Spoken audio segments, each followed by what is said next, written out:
I grew up in a place where shame was a constant companion.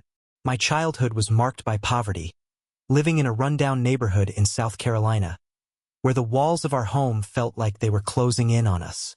I remember the days when my family struggled to put food on the table, and the feeling of being invisible, like a ghost haunting the edges of society.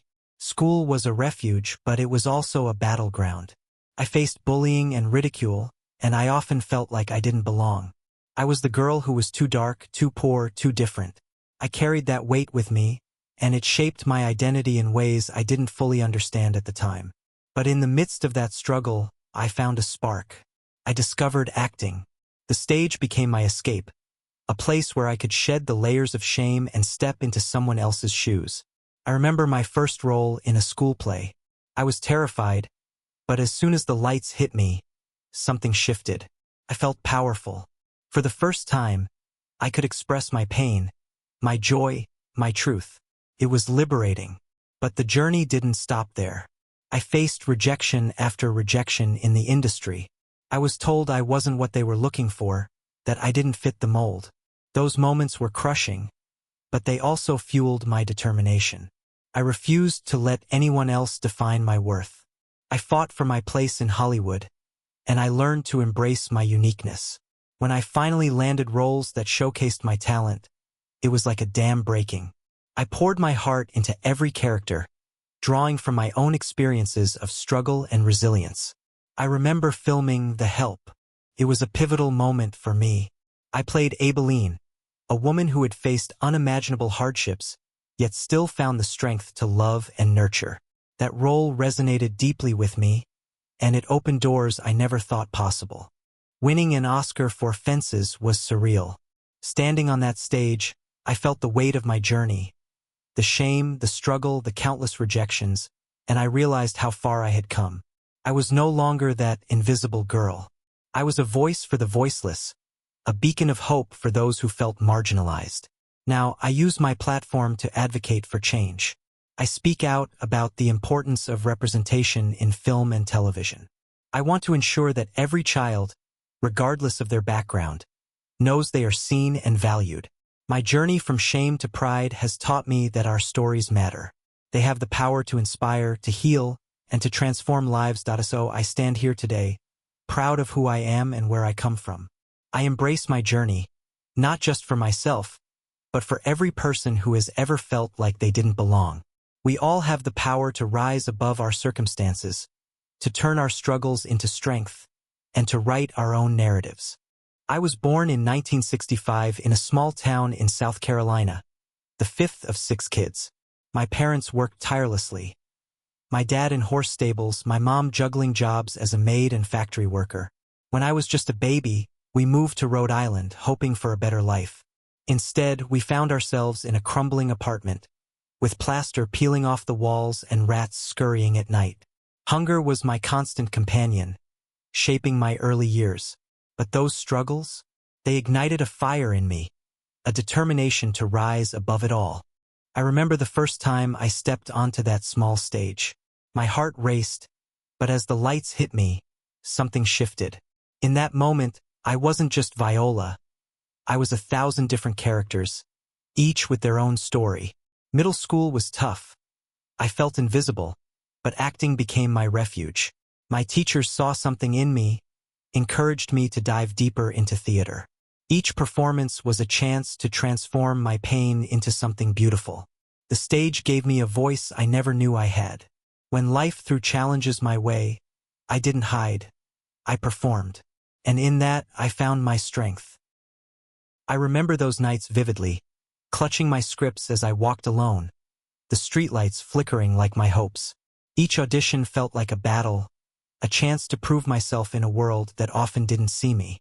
I'd been told my whole life that talent alone wasn't enough. You're talented, but those words echoed in my mind, each but a reminder of the doors that would never open for me. I attended Rhode Island College, pouring my heart into every performance, every class. It was there I discovered my passion, but it was also where I first faced the harsh reality of being a dark-skinned black woman in the arts. I thought Juilliard would be my escape, my sanctuary. But even there, I encountered racism and self-doubt. I'd walk the halls, my heart racing, wondering if I truly belonged. The financial struggles were relentless. I juggled odd jobs just to make ends meet, all while dreaming of the stage. After graduation, I landed small theater roles, often cast in minor parts. I was typecast, always the side character, never the lead. Hollywood wasn't ready for someone like me. I watched as my peers, lighter-skinned and more palatable to the industry, stepped into the spotlight while I remained in the shadows. It was disheartening. I poured my soul into every audition, every performance, but the industry seemed to have a blind spot for women like me. Every time I heard, "You're talented," but it felt like a weight pressing down on me. I questioned my worth, my talent. Was I not enough?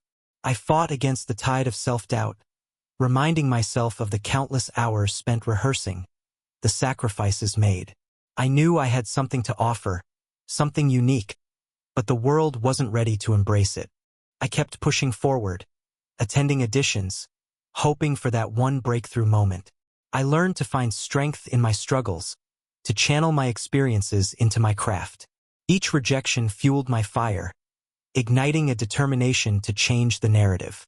I wanted to be seen, not just as a talented actress, but as a leading woman, a force to be reckoned with. That I hold onto the belief that my story matters, that representation is crucial. I refuse to let the industry define my worth. I will continue to fight for my place, for the stories that need to be told, for the voices that deserve to be heard. I am more than just a butt. I am Viola, and I am here to stay. In 2008, I found myself stepping onto a set for a film called Doubt. It was a small role, just one scene, but I poured everything I had into that moment. I remember the nerves, the excitement, and the sheer determination to make an impact.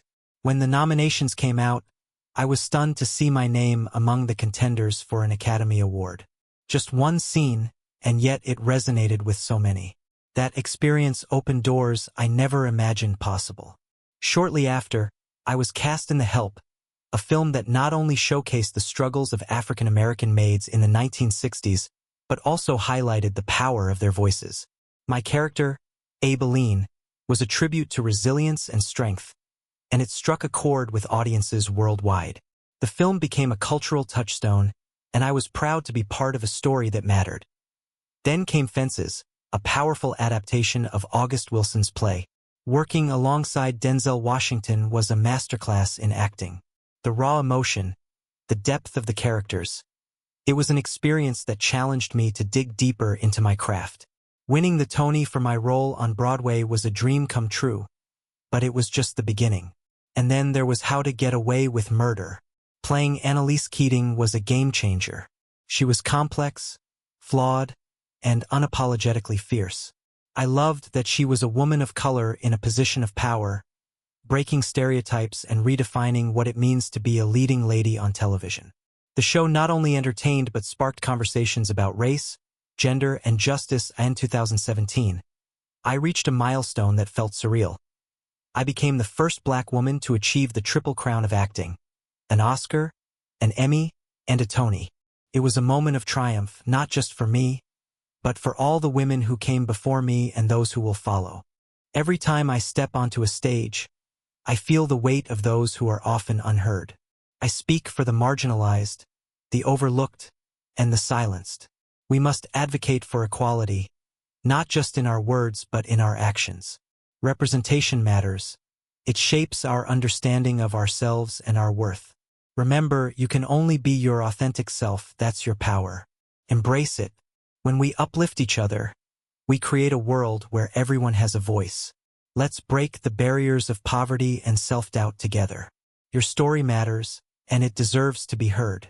I remember the days when I would sit in that tiny, rat-infested apartment, dreaming of a life far removed from my reality.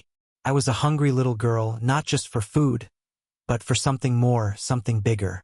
I would watch movies and see these incredible stories unfold, and I thought, why not me? Growing up, I faced challenges that felt insurmountable. Poverty, discrimination, and self-doubt were constant companions. But deep down, I knew that my beginnings didn't have to dictate my future. I learned that every struggle was a stepping stone, every setback an opportunity to rise. I took those dreams and turned them into fuel. I poured my heart into acting, embracing every role, every audition, every rejection. Each no only strengthened my resolve. I realized that courage isn't the absence of fear. It's the determination to push through it. When I finally held that Oscar in my hands, it wasn't just a trophy. It was a testament to every moment of perseverance, every tear shed, and every ounce of hard work. It symbolized the journey from that little girl to a woman who dared to dream and fight for those dreams. I want you to know that your story is still being written. No matter where you start, you have the power to shape your own narrative. It's not about where you come from. It's about where you're going. So dream big. Don't let anyone tell you that your dreams are too lofty or unattainable. The courage to chase those dreams is your greatest weapon. Embrace your uniqueness, your struggles, and your triumphs. They are what make you, you. Remember, every great story has its challenges. It's how you respond to those challenges that defines your path. You have the right to write your own ending. So take that first step and keep moving forward. Your destiny is waiting for you to claim it.